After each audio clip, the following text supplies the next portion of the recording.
This video is my drum cover of Milk It by Nirvana. I recorded it with EZdrummer 3, and if you're interested in how I mixed and which presets and settings that I took, then be sure to watch till the end, because right after the drum cover I will explain to you exactly what I did. But first, here's the drum cover, Milk It by Nirvana.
So that was the drum cover. Now I'm going to show you in EZdrummer 3 which settings that I made to get this result, this sound. In my previous covers I used Addictive Drums 2, which is also a very nice drum plugin. And here I was curious to find out what I could do with EZdrummer 3. I'm going to show you a couple of presets and small adjustments, but it's very quick and simple mixing in the end. I think the audio sounds pretty good, but if you have any recommendations to get it even better, then by all means share it in the comments. And I also have a trick to get a drumless backing track, something I think a lot of drummers are looking for. Let's go into the program. So here we are in GarageBand. I'll show you how I've mixed the song Milk It by Nirvana. Let's start with the original song here quickly.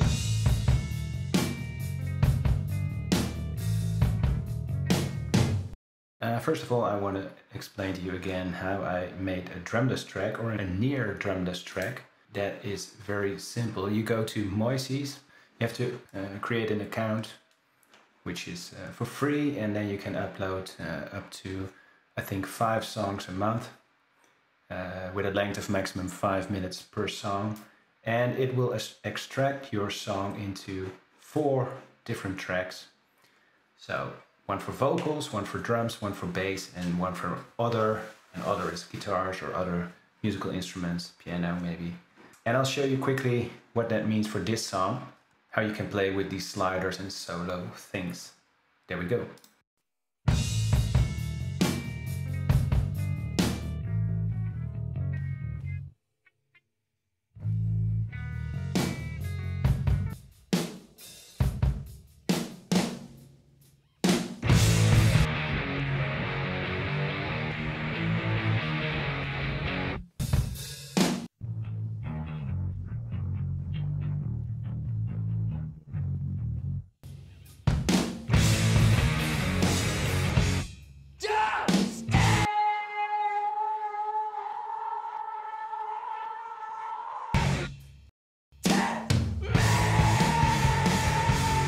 Crazy, it's really remarkable what you can do, and of course it's not perfect. So the solo drums is not, of course, exactly Dave Grohl playing.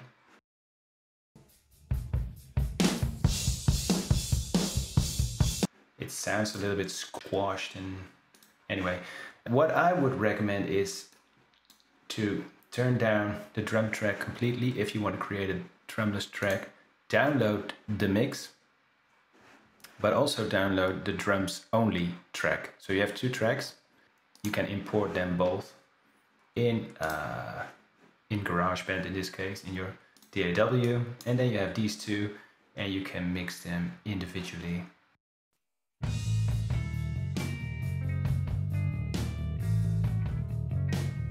So as you can hear, it's not drumless. You can definitely hear drums, but if I turn this down more, I will get annoyed because I miss too much information in the original track, and I get distracted, and I think that's not good. If you listen to a drum cover, you should be recognizing the song and don't be annoyed or distracted. I like to mix it in this way, more or less, and then we add, of course, drum tracks. I also did a little count in here with just a click track that I made in MIDI. For me, I only use a few counts so that I know that I start playing at the right moment. And then I record, and my first take was not so great. My second one was good enough. And let's hear what it sounds like in EZdrummer 3. I record MIDI, as you know, but here it goes. This is the standard Bright Room kit in your EZdrummer 3. There are 3 rooms, as you can see, and I also have 2 EZX expansions, and the alt rock has been mixed and produced by Steve Albini, who also did the recording of In Utero, so I definitely wanted to try out that EZX. But to start, this is the classic standard kit that you will hear when you open up the Bright Room in EZdrummer. Let's first hear a part of the song.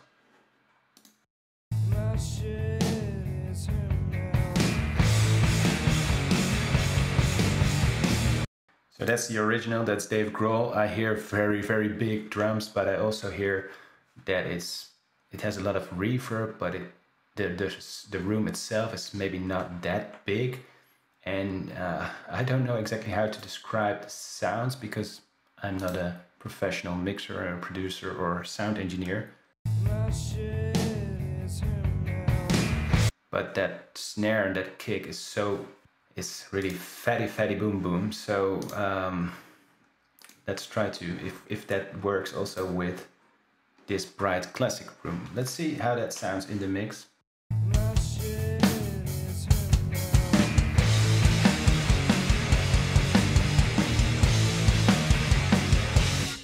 It's not that bad actually.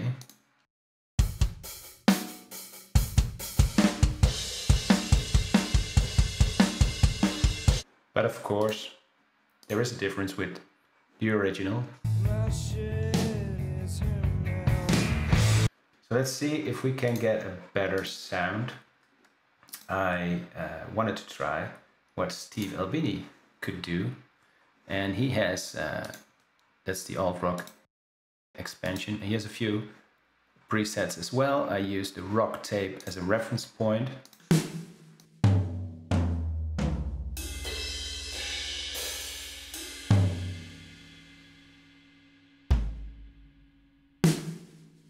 A lot of ambience. I don't like the toms. Ooh, there's a cowbell.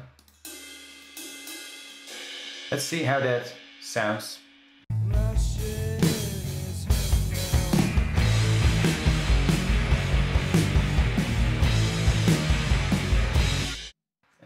The kick is not aggressive enough. It's too wobbly, or I don't know. It's not. It doesn't have enough attack. The snare is too ringy. So let's do some tweaks. I did some tweaks. I prepared this at home. Let's first have a listen.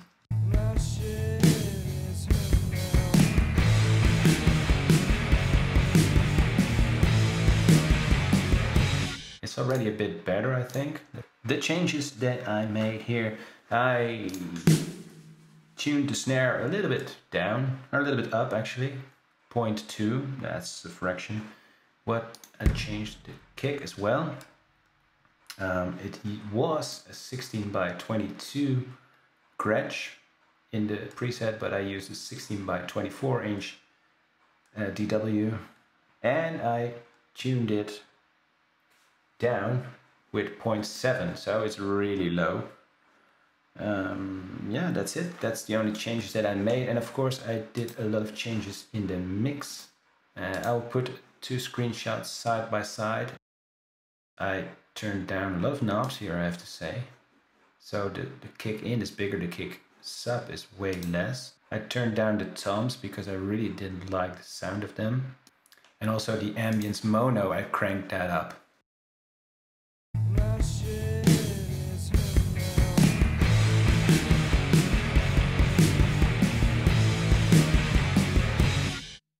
So I went back to EZdrummer 3 because I was not really convinced by Steve Albini. I don't know. I did like the EZdrummer 3 Bright Room better, but I choose another preset by Michael Ilbert, the low mono ambience, as a reference point.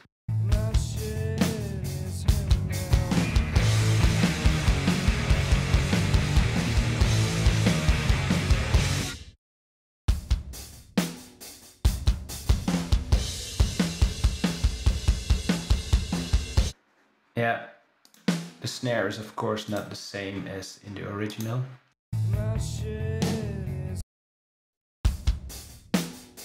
This one is way too sweet. Oh, come on, you have to play louder. I made a lot of changes here, really a lot, but it was based on this low mono ambience preset. Let's start with the snare. Oh yeah. That's different already. I changed it into the Ludwig Colosseum, low tuned, 8 by 14 inch. I've also tuned it up with 0.5, and it was the 6.5 by 14 inch Tama Bell. Yeah, that's the difference. So that's the snare. What else? The kick. I used a Ludwig slightly damped 14 by 22 inch, and I tuned it down quite a bit, 2.2. It used to be the 14 by 24 Masshoff low tuned. That was the starting point. Then the rag tom, I went crazy here a little bit. I put a floor tom. Why not? Because Dave Grohl was using big toms, but not a floor tom. A 16 by 16 inch, tuned up though, 1.4, and it used to be a 9 by 13 Gretsch. Yes, and the other one, the floor tom, I picked the 16 by 16 inch Ludwig 3-ply maple, and also that one I tuned down minus 2.4, and that used to be a 16 by 16 inch Gretsch, the Gretsch USA. And the ride, finally I kept the same ride, but I tuned it up 1.1.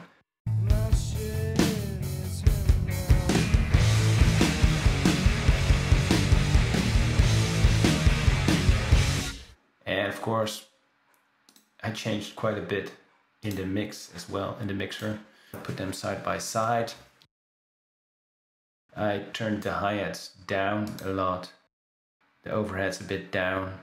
Let's see on the knobs below. Well, not so much difference, a bit more tape drive, a bit less parallel compression. So that's my Nirvana kit. I saved it, of course. Let's have another listen. First in the mix.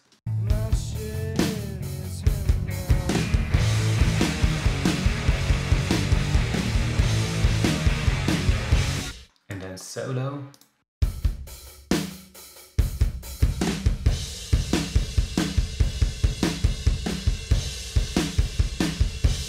Compared to what I had before.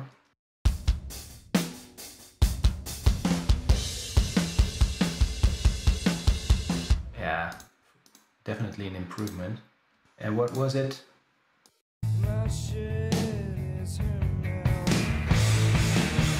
Super aggressive snare.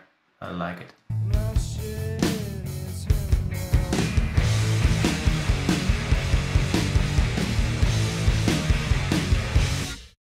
Yeah, if you know better tips, by all means share them. If you have a better preset, please share it.